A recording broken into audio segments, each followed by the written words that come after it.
Hey, what's going on, everybody? It's Coach Matt Ellis, EliteThrowsCoaching.com. Thank you all so much for checking out the channel. You know, we had such a great response on our last video talking about my favorite glide shot put drills that I figured I would just make it a series, and every week I'll be coming out with some of my favorite drills that you can do for glide shot to help teach and correct the technique. That's really what drills are meant to do. Drills are meant to teach and they are meant to correct. So all of the drills that I'm going to be showing you in this series are drills that I use personally every single week with my throwers, and drills that are going to be used to teach your athletes how to do this correctly or actually fix any issues that they have going on in the circle.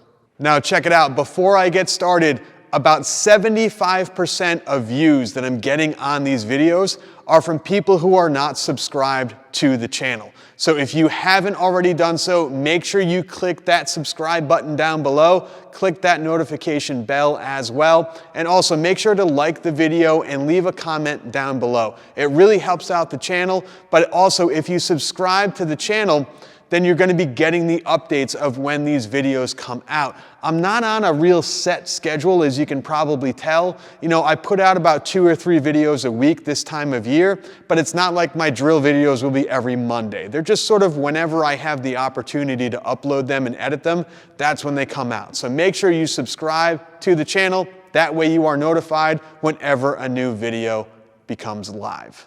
All right, so one of the things that a lot of gliders do is what I call the double pump. So we know that when we're in that power position and we're set up to throw, whether it's just a regular old standing throw, power position throw, or if we do a stop glide and we touch down in that power position, we know we want a couple things. Involving the upper body in this left arm, we want that left arm to be kind of long. Okay, we want the left arm back, we want the left arm long, and then we want to open that left arm and use that left arm and actually put all of that speed that is generated by using that left arm into the throw by staying nice and long and going long to short. That's that top part of the block. We've talked about that in plenty of videos. I'll put a card right up above, going to a very old video talking about the block if you need to see that. But a lot of times what happens is athletes get to the power position and they've already kind of used the left arm. They've already got their arm tucked in, or they're already kind of open, or they kind of look like a baseball player where they've got their hand pointed down. And you start to wonder, it's like, well, why is that happening? And a lot of times it's because they're using that left arm to get out of the back of the circle. It's what I learned decades ago in high school. My coach used to call it the double pump, and we have called it the dreaded double pump here on this channel for years. And a lot of top throwers actually use the double pump. David Storrell is the guy that comes to mind, where he literally will pull that left arm in as he glides. He'll take that left arm and use it and then throw it backwards so that he can use it again. So he uses it to get across the circle, throws it backwards, and then uses it as he throws. Other people aren't as blatant with the left arm. Michelle Carter pops to mind. Her gold medal winning throw in Rio, she kind of shrugged her shoulder. She tends to kind of shrug the shoulder to get back across the circle. Tomas Majewski, I never say his name correctly. He's also kind of a left shoulder shrug where he's shrugging that shoulder to get across the circle. He's kind of shrugging and using that shoulder to assist him as he glides backwards. You know, ideally, the way that I teach, you need to have that left arm long. Most beginner throwers, most younger athletes, whether it's middle school or high school, and the coaches are the ones who typically watch this channel, you're not going to be athletic enough, you're not going to be freakish enough, you're not going to be that type of athlete where you can use that left arm and in the span of, you know, whatever it is, a quarter of a second, use that left arm, put that left arm back, and then use it again. Typically what you're going to see, it's going to make them shift their weight. They're not going to be able to get the arm back, and they've got this short little arm that they're going to be trying to use at the end. So if you have an athlete doing this, how do you fix it? Okay, so let me show you what I've done here in the gym. Let me just kind of try to point the camera down a little bit.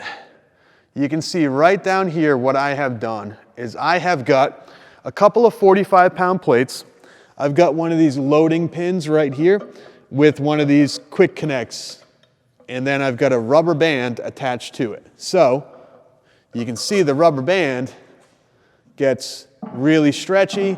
It's not going to pull the 90 pounds backwards, but it's got like a nice base. It's got a nice kind of platform to work with, a nice anchor to work with. Let me see if I can get this back where it was. Good.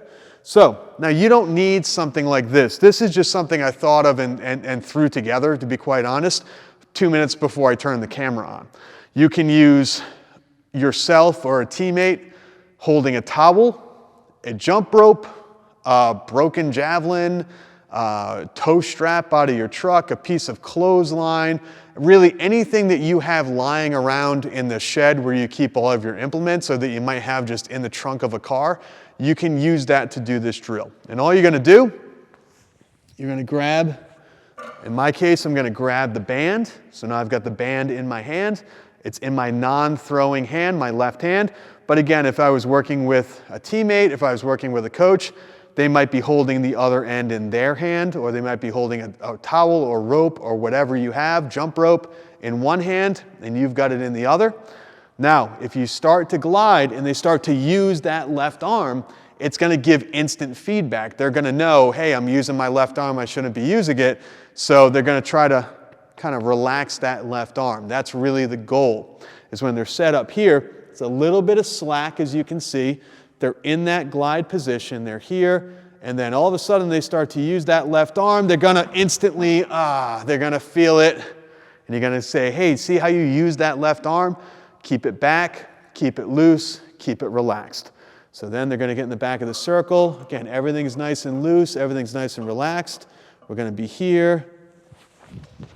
And now they didn't use the left arm. They can feel that the left arm is back. From here, you just let go, just like that. Open and boom, throw. Okay? So that's a great drill that you can use. Doesn't cost anything.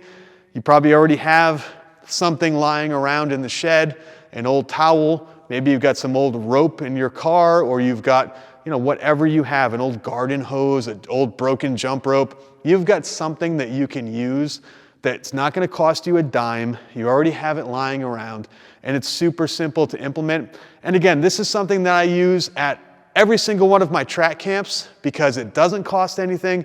We'll use like sweatshirts, t-shirts, we'll use whatever. Sometimes we'll just have the athletes hold hands and do it that way.